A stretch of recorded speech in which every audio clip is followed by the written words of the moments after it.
I'm a feminist, but I cried once at a story on the radio really hard, really sobbingly hard, and then it turned out to be an advert for Barclays. It was about a man called Dave who had finally got a loan to renovate his pub. Very moving.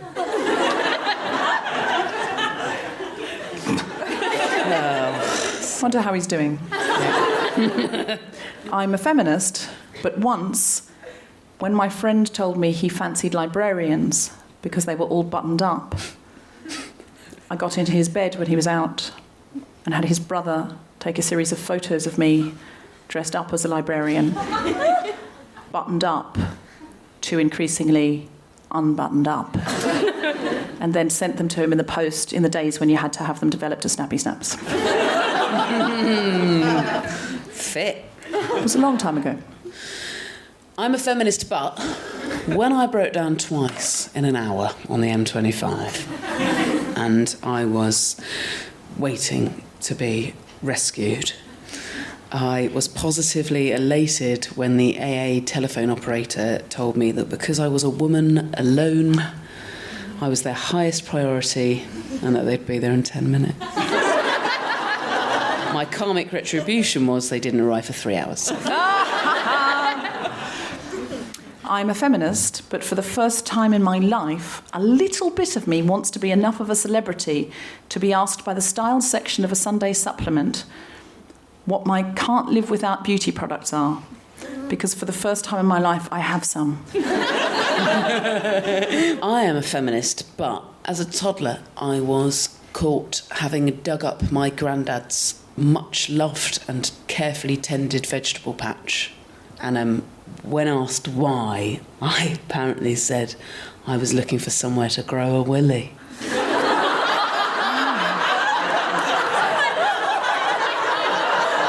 Sorry, feminism. Soz. Well, it depends why. Maybe you thought you could farm them and then you wouldn't need men anymore. Or I think I wanted a pecker.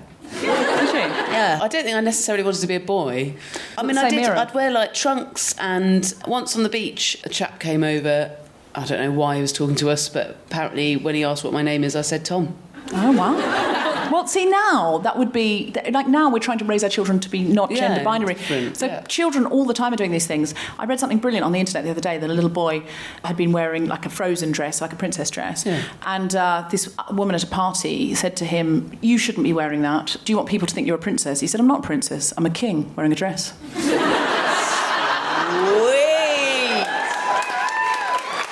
Dude.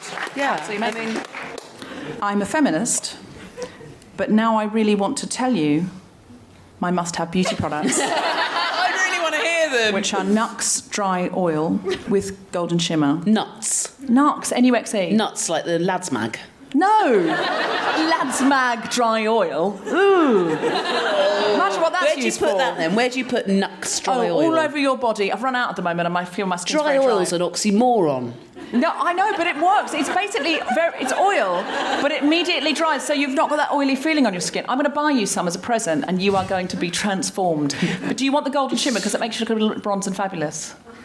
You don't have to have the golden shimmer. She doesn't want the golden shimmer. The bronze and fabulous. Okay, I'm sending you just without the bronze and fabulous. Okay. You can buy it either way. Nux Dry Oil with Golden Shimmer, Chanel Volume Mascara, a Bargee Hydrate Luxe Cream. Hang on, Onion Bargee. Not Onion Bargee. Oh, Bargee Hydrate Luxe Cream, and Clinique Tinted Lip Balm, and a MAC flat makeup Is this brush. 3 items you can't live without? No, there's 6 here. Oh. And to be honest with you, I am not admitting to the pro-retinol youth serum because I feel like that's too much. It's not right, is it? You can't... anything that says youth serum, it's not right because it's implying that we should be younger, and why should we be fucking younger? I do use it.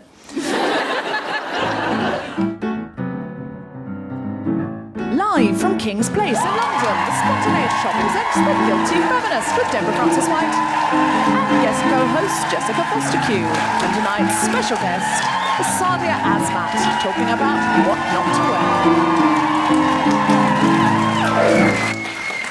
This is The Guilty Feminist, the podcast in which we explore our noble goals as 21st century feminists and the hypocrisies and insecurities which undermine them. Maddie, did you get an alcoholic beverage? No, I got a Diet Coke. You got a Diet Coke? Oh, so you are not drinking, even though it's your 18th birthday? It's not actually my 18th birthday, it is on Sunday. People feel lied to at the back there, don't they? Furious. We need answers! Oh, it's not your 18th yet, so you can't legally have a drink till Sunday? Well, not legally.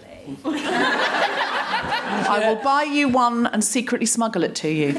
I feel it's all going to be fine. So today we're talking about what not to wear. Does anyone remember the Trinny and Susanna show of the same name? Yes. Does anyone else have all the books, though? Because I've got all the books. Like, every year at Christmas. Oh, I love Trinny and Susanna. Oh, my God, I loved them. Tits, tits, tits, tits. Yeah. Grabbing your tits, yeah, absolutely. The feel of those tits. No, before I discovered feminism, I had Trinny and Susanna, and that was its own special and lovely place to be. That should be a whole nother episode, you know. Before I discovered feminism, I had Trinny and Susanna. Do you know what I loved about Trinny and Susanna? And many people still think, oh no, they were bad because they were coming and telling women that they would look better in this or that. But as slight posh and bullying as they were always immensely, immensely embracive of women's bodies. They'd be very rude about your wardrobe, but they would be, fuck me, would they love whatever you had underneath your clothes. If it was tits. If it was tits. But even if it wasn't, if someone was totally flat-chested, they'd go, look at you, you know, you could be on a catwalk, Still you're straight tits. up and down. Yeah. It's true, they did love tits, it's true, they'd grab women's tits a lot. Now, there'd be an issue of consent, but it was the 90s. It was the 90s, consent hadn't been invented. And no matter what size or shape or anything anybody was, they would genuinely find that person incredibly beautiful. And they were sort of the beginning of body positivity for me. But they did then force you, they forced everyone to look like the editor of Vogue. I was going to say that it was a very homogenous look that everybody ended up with. Everybody ended up with a long silver scarf. And they were both, yeah. And they a wide did pashmina. So we're talking about what not to wear tonight, and we're extending that into much less amusing subjects than Trinny and Susanna forcing everyone into an A-line skirt, and into areas like, for example, in some parts of the world now, very close to home, women are being forced to dress or undress, and we're going to be talking about that. Let's do our challenges really quickly, because I really want to bring on our guest, because she knows way more about this than I do. Should I go first, or should I go first? Yeah, you go so first. I don't pay much attention to what I wear, and I wanted to know really where I think society draws a line in the least effort you can make. And from kind of media, it looks like that lady that wore some gym jams to Tesco's and they refused to serve her, that seemed to be where the line was drawn. So I took my son to nursery in my pyjamas. And how did that go? What was the response? I was terrified for days before it, and after I messaged you that I was thinking of doing it, I tried to delete that. And then actually the act itself wasn't that bad. No one said anything. And I think that perhaps the particular gym jams are smarter than some of the other clothes that I've taken in there. And also, I should say, it cheated in the sense that I took them in halfway through the day, so it wasn't like I was fully surrounded by other parents. It was just the staff there. The babies, very progressive, didn't care. But the staff, I think, not even any weird looks. Like... It was just it made me get and it's actually once I was out of there again that I was like, oh, and I jogged a bit home. It's interesting. So much of it is our perception of how we perceive other people judging us, and no one else really cares. No, or notices. So people are caught up in their stuff, their own busy. thing. Yeah, I really wanted the experience of covering, because I knew we were going to talk about covering with Sadia, but I didn't want to culturally appropriate. I didn't want to go out in a hijab or anything like that. And I thought, well, what's the same sort of thing from my culture? And being raised as a Christian, I thought a nun is the same sort of thing. Ooh, and then I thought, okay, what if I went out in a nun's habit? And then I went online and I found that was also appropriation to some people, because someone else was asking about it. And it was a really weird request on the internet. It was someone saying, I want to be a nun. My therapist said, just get it out of your system, wear a habit. And then people had come on and said, this is a very holy thing. You can't just get a habit. They have to be sewn, especially for you. You're sewn into them, apparently. And so, not permanently, but they really make them for you. You can't just get one off eBay. And it's very sacred and you shouldn't do that. So I thought, OK, fair enough. What I will do is create my own nun's habit and make sure it doesn't quite represent any order, so I'm not stepping on anyone's religious beliefs. So I created my own holy order for the purposes and made a sort of makeshift nun's habit. Brilliant. And then went out onto the street. And I did feel conspicuous, I have to say. People did look. They didn't stare, but they did they did look. I did feel a bit self-conscious and I did feel desexualised and all of those things. But the most interesting thing was that so many more people asked me for directions. Seriously? Yeah, they sort of stopped. I think you look trustworthy. And what I found was, when I gave them directions, I put on a different voice. I was lower and slower and more pausey. It was another self. It's a bit like if you speak another language and you have does anyone speak another language and have a personality in that language? Like whenever I speak Japanese, I become so much more expressive and, sort of and my eyes get big and I do this sort of like, what? Like, where's this coming from? But it's just the way if you hang around with Japanese people, that's what they do. And I'm a lot angrier when I speak in sign language. A lot of my deaf friends are like just really expressive and they get quite, pissed off, like just telling a story about how they got caught in the rain. Yeah. And I end up with that face, sort of, oh yeah, And I think it was a bit like that. I ended up with a bit of a nun's personality. Do you think that's to do with feeling a little bit like you're playing a part or like, playing dress up, like playing a character? Sure. But there was something for me about being entirely covered and covering down to my wrists. Right. That did have a bit of a different effect on me. But, Do you feel safer? No, I don't think I felt safer. Do you think, I suppose it's impossible to know, but if over time, if it wasn't if I did it every day, I'm sure. Feeling. Yeah, I'm sure by Wednesday week, I'd think it was normal. But I am also not experiencing what someone in a hijab will experience in any way. And I knew that. And it's one of the reasons I didn't want to do it. I didn't want to mix it up with anything like that or be in any way insulting or, saying, oh, well, I'm going to be you for the day, because that's very much not okay. But I just did want to experience being covered and whether that would make me feel different.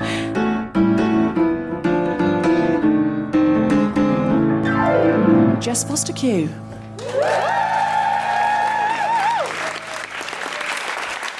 I have a baby and I'm lucky enough to live somewhere where at my local cinema, they do a special screening where you're allowed to take the baby. So the film is sort of equally ruined for everyone. But I was very grateful for that. I really liked going to the pictures, and I actually, in those sort of early months, was able to go more than I ever was normally. And it was brilliant. And it meant that at 19 days old, my son saw his first ever film, Suffragette. So on the one hand, he's already a brilliant feminist, but on the other, he did make me have my tits out for the whole thing. I'm going to talk about knocker feeding, because that is a thing where sometimes I feel like people are asked to cover up or not. I'm not talking about breastfeeding in any sort of braggy way. I think that the pressure that on women to breastfeed is now gone beyond helpful, to the point where there's so many women feeling like disastrous failures, and it's not helpful. Also, I just think you get people that have this kind of reverence for it. You get people who say, I just find it really magical. And when I hear those women, I think, well, she just hasn't tried any of the really good drugs. But before I had the kid, I knew I wanted to try and breastfeed, and I didn't know how shy I'd be about feeding in public. Turns out, not at all. But I didn't know that, and my friend said, well, do you want to borrow my cape? And I went, your what? She said, cape. Some people call it a cloak. I went, pardon? Do you mean a cape that you just get to wear in the day? Not just for the special Game of Thrones night? Or as I call it, Wednesdays.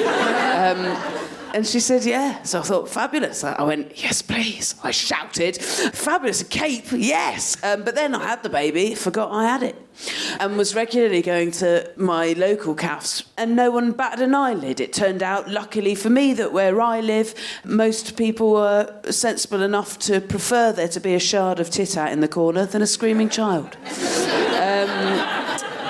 And then one day I thought, I'm seeing that friend, I'll give it back. And then I thought, no, it sort of goes against all of my sort of hatred of waste to have borrowed it then. I need to try it. So I went to my local cafe and I popped the cape on. I don't know if this one happened to be sort of white with sort of the odd baby blue stripe. And and I popped it on, and for the first and only time since having the kid, I did feel self-conscious. I did feel like everyone in there was looking at me and was whispering about me, because they were. Because everyone in there was thinking, why is that prick come dressed as a ghost? I do think there's a massive amount of work to still be done about perceptions of breastfeeding in public and whether or not people should cover up. I blame for that, not people, actually. I blame advertising for thinking that we constantly need to have the horn to be able to buy anything. And I just don't think we do. Don't get me wrong, I do think that Norks are fit. I think they're gorgeous. And I don't have an issue with them being sexualised per se, but I don't think that a tit is a sexy thing when it is feeding a kid. I think we should be capable and evolved enough to see things as doing different things when they're performing different functions. But unfortunately, advertising world and manufacture of clothes for women can't see this yet. And if you go to buy breastfeeding clothes, for example, on eBay or online, and bear in mind, these aren't sexy items of clothing. These tend to be sort of large, floaty tops with a flap or a hatch, and sometimes an inconspicuous side zip. They are never, ever being modelled by someone who is feeding a kid, ever. They are always being modelled by someone who is tiny and generally posing in this is hard to do for audio, but posing in a coquettish way. Bum out, boobies out, and sort of handling the hatch as if to say, want to sneaky peek my leaky nip-nip? And I just think that is fucking absurd. That is absurd. Bums are gorgeous. Bums are very beautiful, sexy, gorgeous things, not when they're having a shit.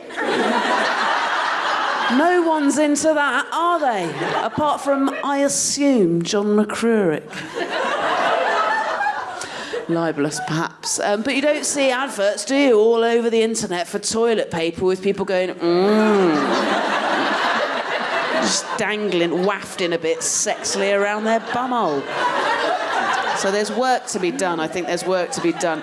And I think I'm a scruffy person. I think I feel comfy scruffy. And I've always had a issue, I think, with being told what to wear. In the 80s, when I was growing up, I was frequently called a tomboy, and I didn't care. And I was told when I was 5 I was going to be my mum's best friend's bridesmaid, and that I would have to wear a dress. And I was furious. I was 5 and I was furious. And if it gives you an idea of how attentive my parents were, listen. Well, I mean, I wouldn't be a stand-up if they were attentive. I sat, while they both watched television, I sat under a desk in our lounge. And, I mean, it's incidental, but I did eat an entire box of Cadbury's Dairy Milk miniatures. Bring them back. No one noticed. And then cut all my hair off. I had really long hair, and I cut it all off just with massive, great big stationery, like normal paper scissors, and just cut it all off until my mum, when she did notice, cried. And it was just tufts, and she was like, she just kept saying, it's just tufts, it's just tufts. I wanted to look like a boy at school called Dan Wills. If you still live in Swanage, Dorset, Dan, and you listen to the Guilty Feminist, I wanted to look like you. And my mum was crying, and my dad was, I can't remember his reaction, probably, annoyingly, for mum, indifferent. But they were really upset, and there was this terrible tension, and I remember this 5-year-old sinking feeling, I've done something awful. I've seen photos of the wedding, I was still allowed to be the bridesmaid, but they put a floral arrangement upon my head. So there's no photographic evidence of the tufts, but I remember after all of this feeling that awful thing of like, I've really upset these people I need and I love. I remember going upstairs and looking in the mirror and going, I like it. Thanks.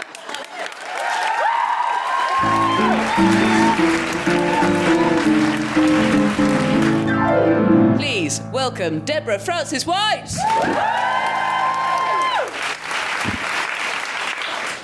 So I was doing stand-up comedy and I got invited into a big company in the city to talk to women there about confidence. And I went and did more and more and more of those until one day some women took me aside and they said, yes, we think your message is exactly what is needed right now to get more women into senior positions. And we want you to get more work. I was like, that's right, it was great, great, it's great. And they went, the thing is, how do we put this nicely? You look like you dress off the high street. And I said, yeah, no, I do, that'll be why. They went, we want you to get more work, and you need to look like you don't need the money. And they said, we're going to take you shopping.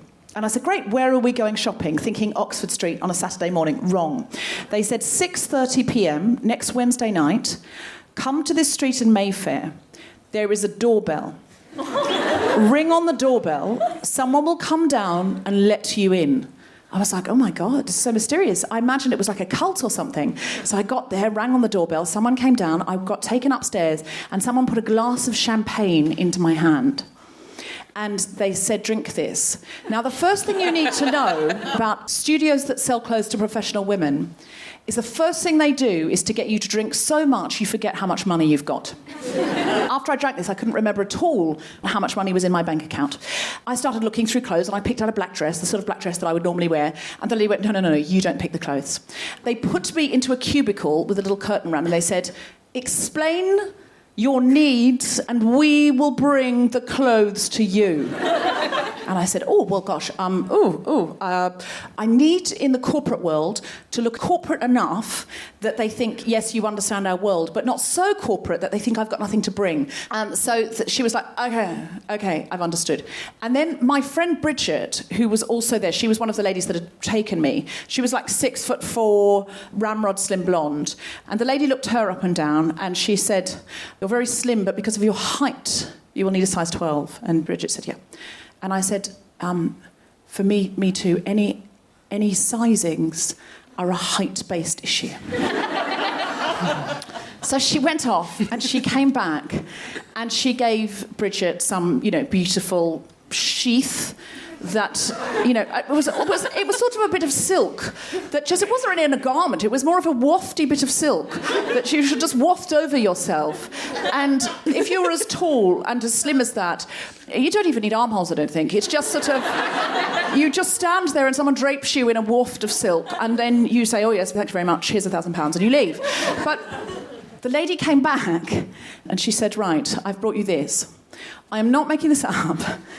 It was a strapless, boned, python print, size 8 silk dress. And I looked at her and said, I think you've misunderstood the brief. And she went, no, put it on. And I went, I'm not size 8, I'm not going to fit into it. She said, put it on. I said, but if I rip it, I can't pay for it. She said, put it on. I promise you, it is correct for your needs. And I was like, but it isn't, because I can't go into a strapless and I won't be able to go to a corporate. So put it on, I promise you. It is correct for your needs, and when you see it, you will buy it. Because I know what you want to wear more than you know what you want to wear. And there was something about her eyes, a combination of that and the python print that just said, trust in me. So I sort of shimmied into it, and it had sort of these bones and this ruching at the back, and somehow magically this size 8 dress fit me. And I pulled it up, and just before I could look in a mirror, her arm came in and she thrust in a navy pinstriped jacket, and I put it over the python print strapless silk waft, and I did it up, and then she pulled the curtain back and showed me a mirror of myself in which I somehow magically looked like a very special combination of comedian who you would trust in a corporate situation. And somehow I paid her for that garment because I thought, this day will never come again when I fit into a size 8 strapless python silk dress and look good in it. The woman was absolutely right. I drank the rest of the bottle of champagne and she had truly known what not to wear. Thank you very much.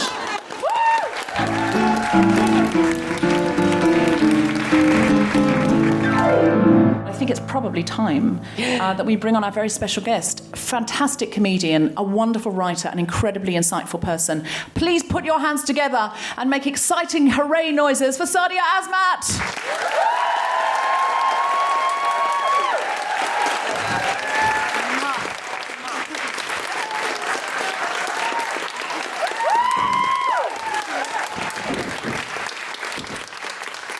So you cover. I do. And you always cover. So I met Sadia. Should I tell our origin story? Yeah. I met Sadia because I did a gig at Coots, and they have a big drive to get more women active in all sorts of ways. And they put me on the front of the magazine. I was their cover girl, Coots cover girl, making all of my left-wing friends incredibly happy. Anyway, I got a call from the Coots head office saying one of our staff members has seen that we had a comedian in and wants to do comedy, and would you meet her? And it was because it's Coots, which is if you don't know it, is a very, very posh English bank where the Queen banks. So I imagined some girl called Charlotte, who had done Footlights, was going to say, I'm doing hedge funds at the moment, but I would like to do a little bit of comedy and keep my hand in.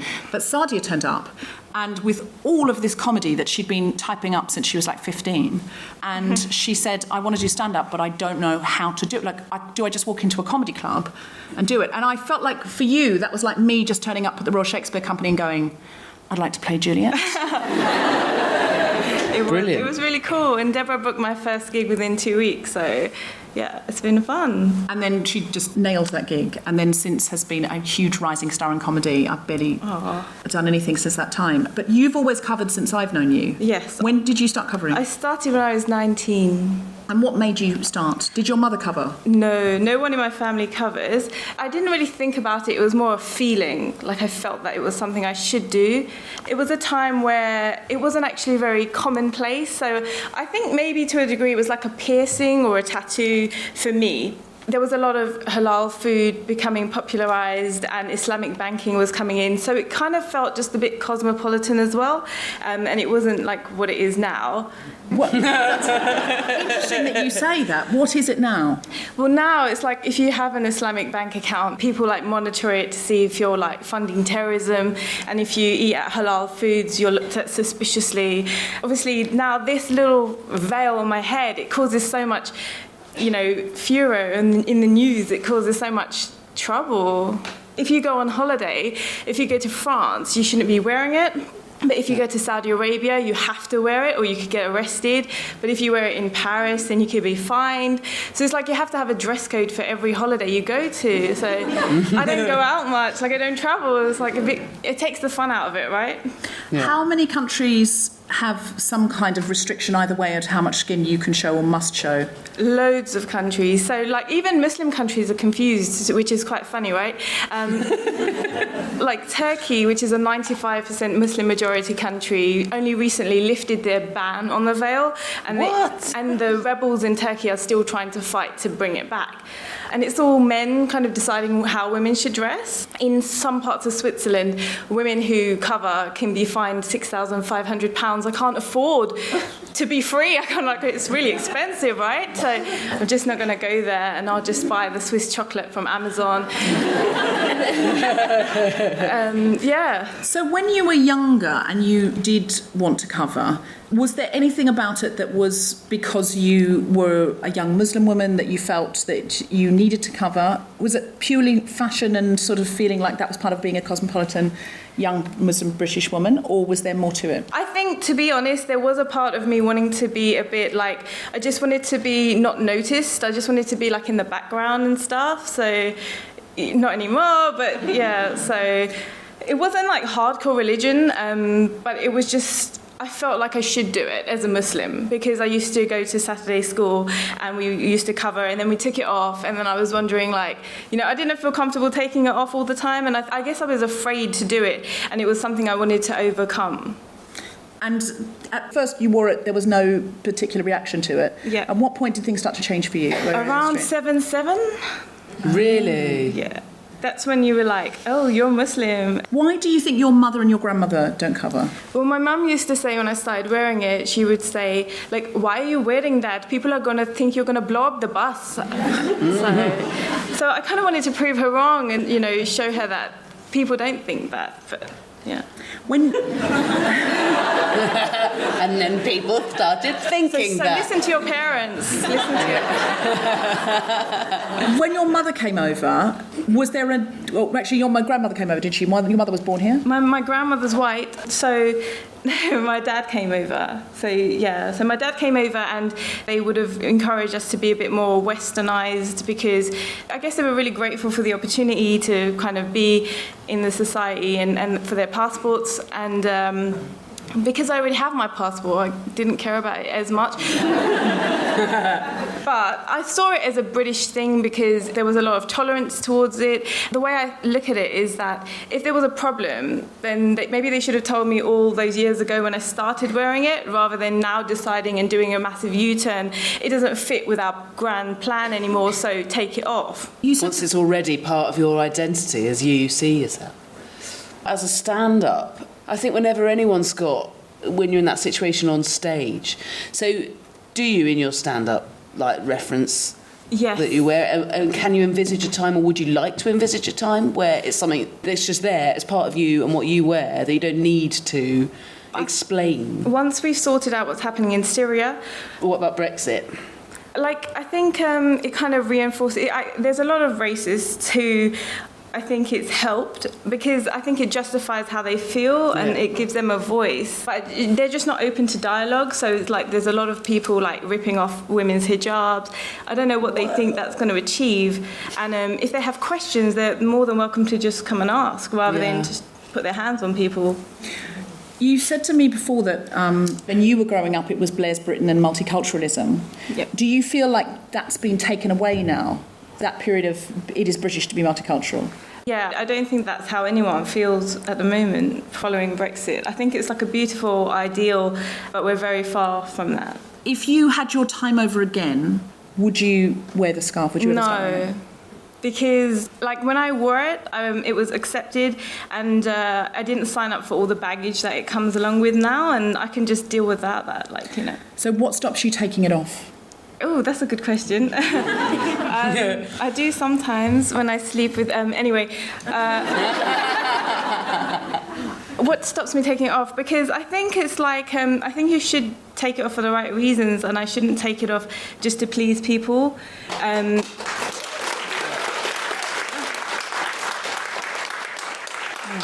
I don't think anyone would respect me if I took it off just to fit in, and I think it would be hard to respect myself.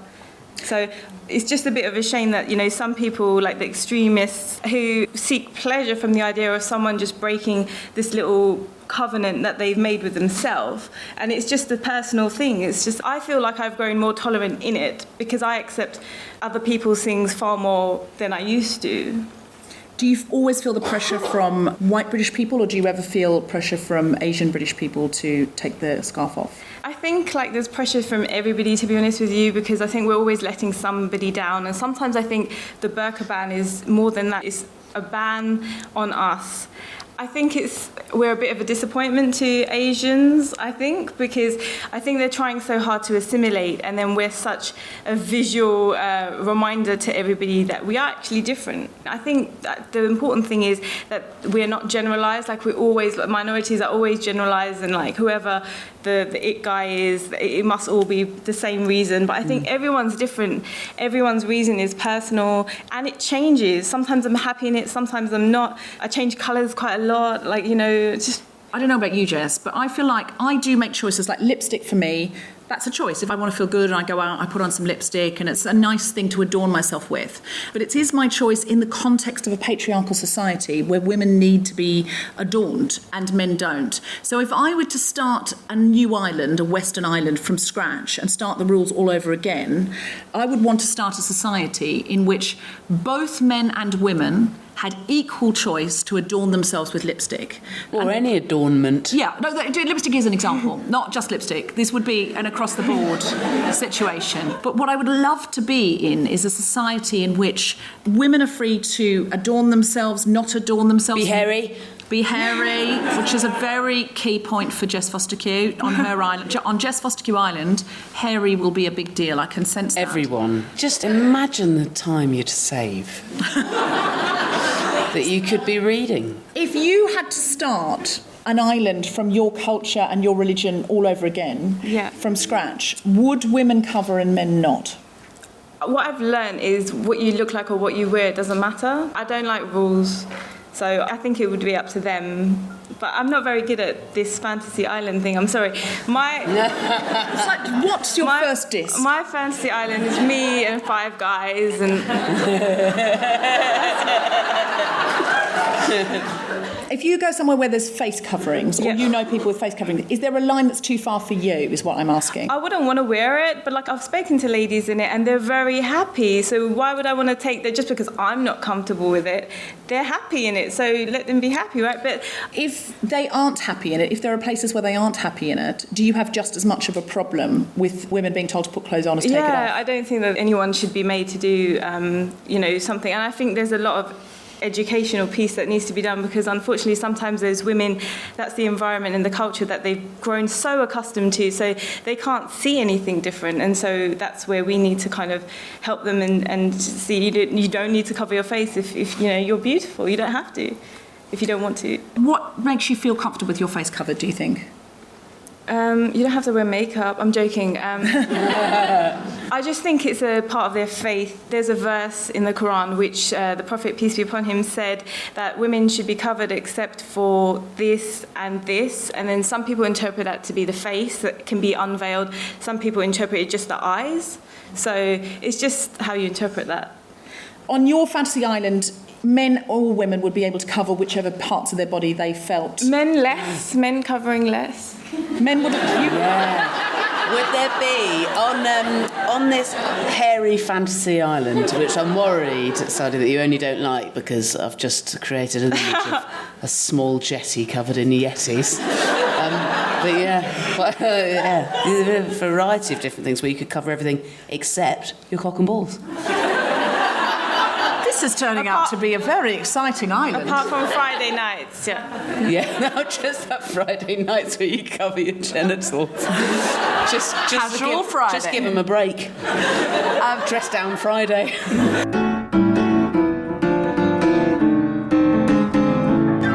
Do we have any questions from the audience? I think we should have one, yes? As someone with a number of invisible disabilities, I was really interested in what you were saying about having to dress up, whereas I feel in order to get help and to get support, I have to dress down.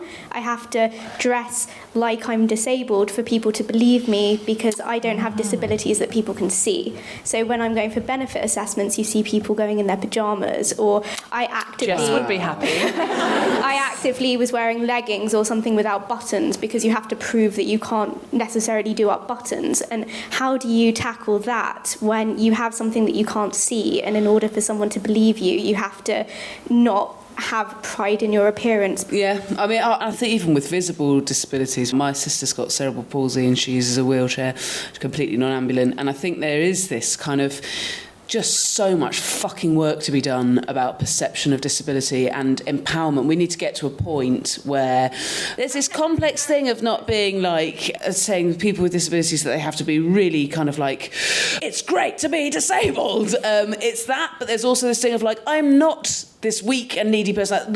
For example, the amazing work that the growing interest in the Paralympics and that kind of thing, and the people that watched, like I watched all of it. If you watch all of that, you realise that not all disability are visibly noticeable. Like, it's just a massive amount of education still to be done in terms of what there is that people have got out there. We take a question here in the second row, Tom.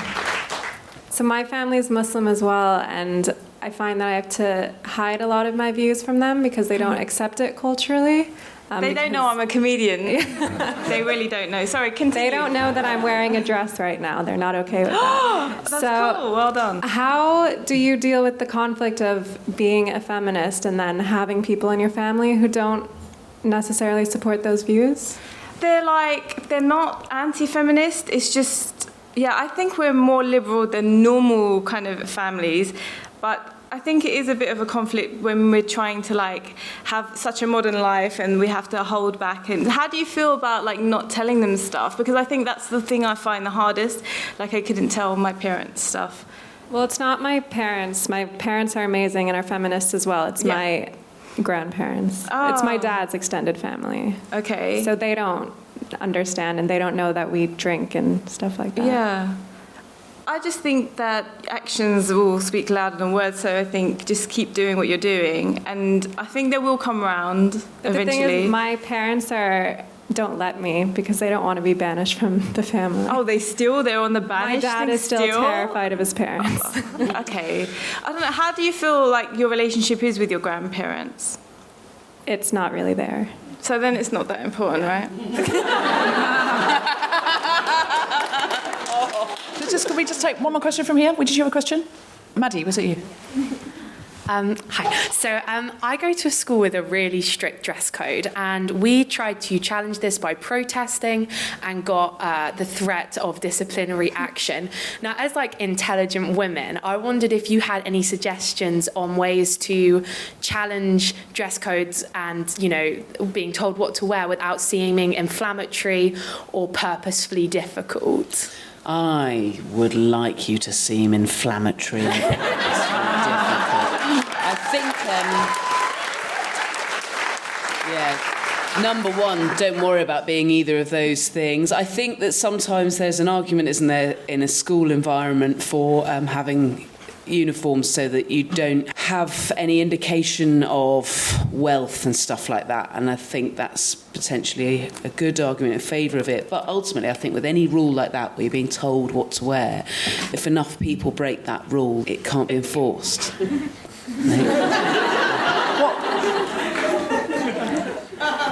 The advice of Jess Fostekew is not necessarily legally binding and doesn't reflect the advice of the Guilty Feminist. But bye now. What is the uniform they're trying to force you into? So girls aren't allowed to show their shoulders. Boys are. What? Girls under boys? How many boys are going to school? They're showing their shoulders. Like, so there was a boy who came in wearing a tank top with a naked woman on and didn't get in any trouble. But if I show my shoulders, I'll get in trouble. Girls under the age of 16 aren't allowed to show their ankles. Yeah. Under the age of 16. School in 1834. You'd think, wouldn't you? Are you going to school in The Handmaid's Tale? Pretty much. We should all tweet the school. Maddie's mum, do you want that? Well, I'm no longer chair of governors, so... Okay, all right. So what's the school? Samuel Whitbread Academy. Samuel Whitbread, named after a man. Might as well be called Patriarchy Secondary School. The Samuel Whitbread Academy. Oh, God. Do you actually want us to do this, Maddie? Yeah. Okay. Does it have a... I doubt it has a Twitter, does it? Twitter. Do you? Do you have a Twitter? What is it? At Samuel Whitbread? I would say yes. I think it's... SWA. We'll tweet you. Yeah, okay, you tweet the Guilty Feminist at GuiltFemPod, and then we'll tweet everybody, and then we'll just we must send, not trolling, respectful, I know you all will, but just to be clear, respectful tweets with only polite language in that just say, we feel that this gendered rules around uniforms is unfair, and we as a movement of people would all like to support... That's not 140 characters what I'm saying, but...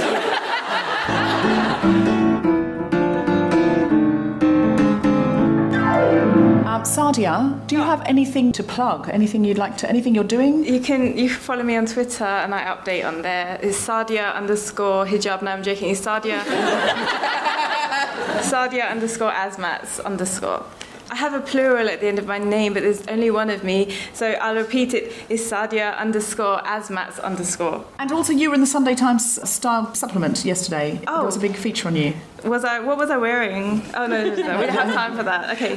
Jess Fostekew. I regularly host the Comedy Club on Radio 4 Extra, and you can download all of the interviews I've ever done on that on my website. Oh, that's nice. The rest of it is not podcastable or anything, but some really interesting people I've been lucky enough to interview for that. And also please follow me on Twitter at Jessica Fostekew, Fostekew. Follow The Guilty Feminist on Twitter at GuiltFemPod. Check out our Instagram.com/The Guilty Feminist. Join our Facebook group, sign up to our mailing list to get notified as soon as a new episode is released, and please go to iTunes and give a 5-star review. Or as many stars as you think it's worth, as many stars. Or maybe 5.